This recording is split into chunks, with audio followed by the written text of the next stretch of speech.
রবীন্দ্রনাথ আল্লাহর ওলি ছিলেন, আল্লাহর ওলি ছিলেন, নাম চেঞ্জ করতে হয় নাই মুসলমান হইতে হলে।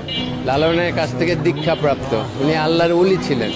সাবধান, দেশে আবারও পুনরুজ্জীবিত করা হচ্ছে শাহবাগী চেতনার আবেগময়ী কিছু নাস্তিকদের।